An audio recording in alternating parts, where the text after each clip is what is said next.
That story. Where was that story? 50 Shades of Grey with vampires? So much jealousy. Sex, drugs, blood.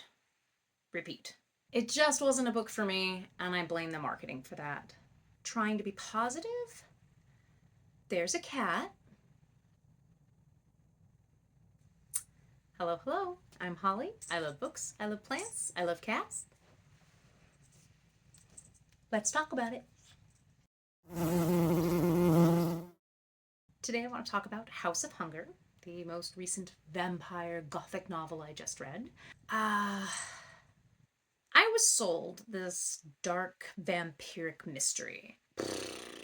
What I got was more like 50 Shades of Grey with vampires. Soft vampire erotica. The blurb of the book is so much better than the actual book. The final quote from the blurb is along the lines, her fellow bloodmaids begin to go missing in the night, and Marian is thrown into a vicious game of cat and mouse.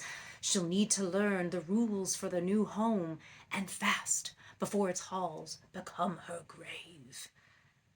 Oh, yeah, that story. Where was that story? I mean, technically, that story was maybe the last 10% of the book, but the first part, yeah, not so much. The first 10% was promising.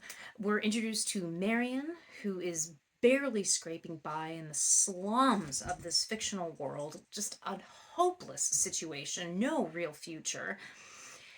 But she sees an opportunity to become a bloodmaid for one of the noble houses in the north, where there's extreme wealth.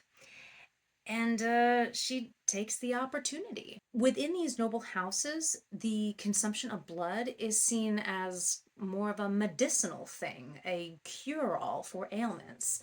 And the extreme wealth of the North can afford to buy blood maids to essentially rent themselves out and supply blood for the household. So Marian signs on for that. She's hired by the Countess Lisbeth along with several other blood maids. And I'm down for that. Loving this premise so far. Ooh, now where are we going to go with it? And it pretty much immediately becomes a story of sex, drugs, blood. And of course, it should have those elements. I mean, it's a vampire story. And the house should be shown as a foil to what Marian has known before. It should show the lascivious, opulent, grotesque display of wealth and power. But then, I need more. What's next? But it pretty much stalled out there for about 80% of the book. I genuinely felt like I just kept rereading the same scenes over and over again. Sex, drugs, blood. Repeat. And what's next? I kept waiting for the next round of world building. It took until the last 10 to 15% of the book for the next thing to happen, what that was building to. But by then, I just didn't care. It was an incredibly depressing world. The slums that Marian came from, the house that she finds herself in, all of the people, it was just disgusting. But Marian and everyone else, up until the last bit of the book, they're perfectly fine with it. In fact, they fiercely defend the system. They are happy with their placement, with their honor of helping the Countess, of bleeding for her. There was no real character development or growth or attachment. The author spent more time describing the numerous sculptures around the manor than she did the characters and their motivations. The statues felt more three-dimensional than the characters.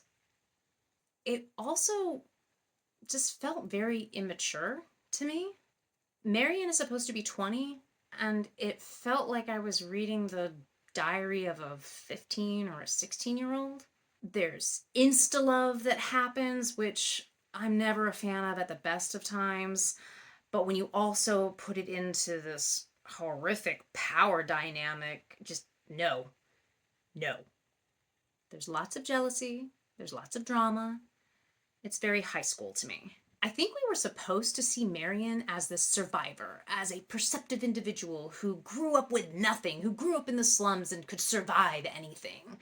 She came across the opposite to me. She has the worst decision-making skills. No conviction to any of her own thoughts. She would say or think something, and apparently with great resolve, and then before the end of the page, before the end of the paragraph most of the time, she's doing the exact opposite. It was very hard to see Marion as a heroine in this.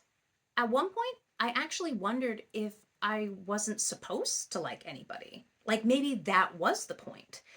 That everyone is corrupted by this sick system of the haves and have-nots. Like it was more of a metaphorical vampirism that was just destroying all of society. But then I got to the end of the book and realized, nope, I was supposed to be rooting for somebody.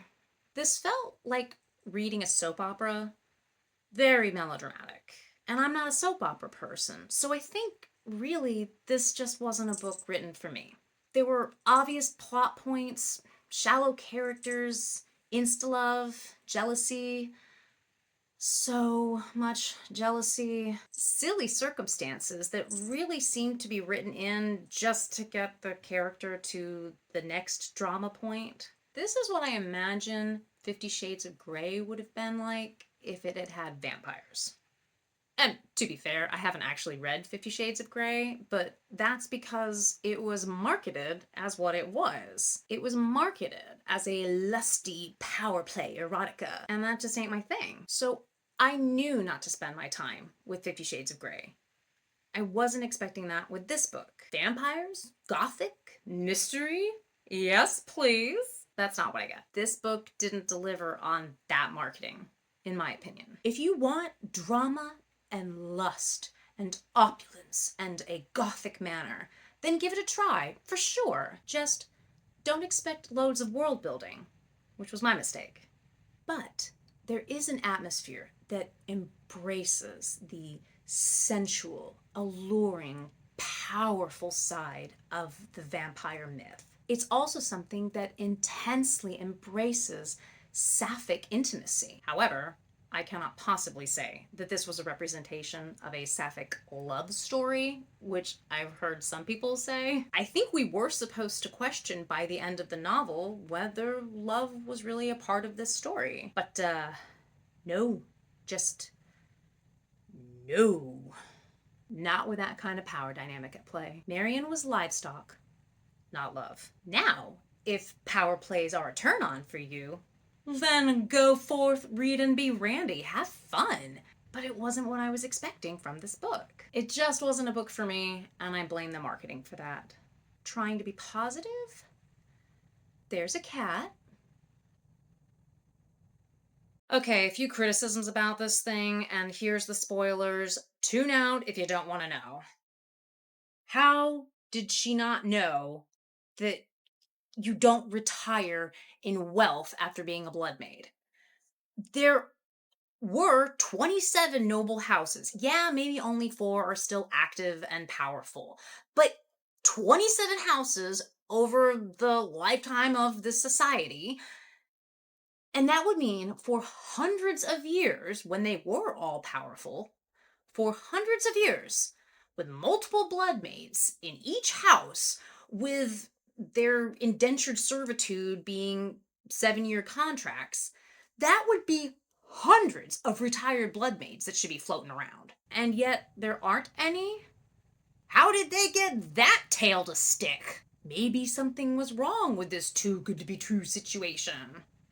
Which, quite frankly, is why I knew, like, immediately that there is no retirement plan here.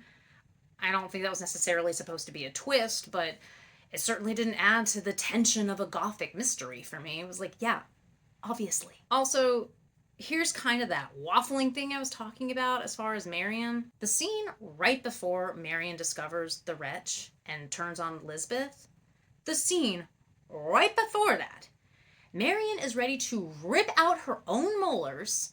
She's ready to destroy herself for Lisbeth, talking about this unending fealty to her. She has this whole melodramatic monologue about it. She keeps talking about how her soul is with her. She must be with her at any cost. Take my blood, take as much of it as you will. I don't care if it kills me. Then, immediately, she abandons that whole script once she sees what will actually happen to her.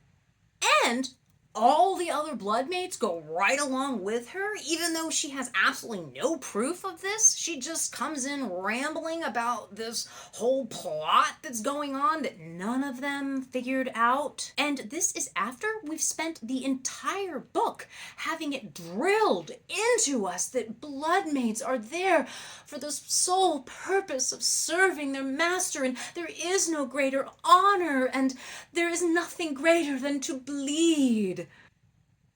You've spent hundreds of pages convincing me that they've sold their souls and are in ecstasy with these masters, and then they're just not. The book wasn't written for me. I get that there's an audience for it. I just wish I had understood more what the book was going to offer. It's not world building, it's more the sexual, erotic, opulent side of vampirism. Go into that, enjoy it, just know what you're gonna get. I wish I had.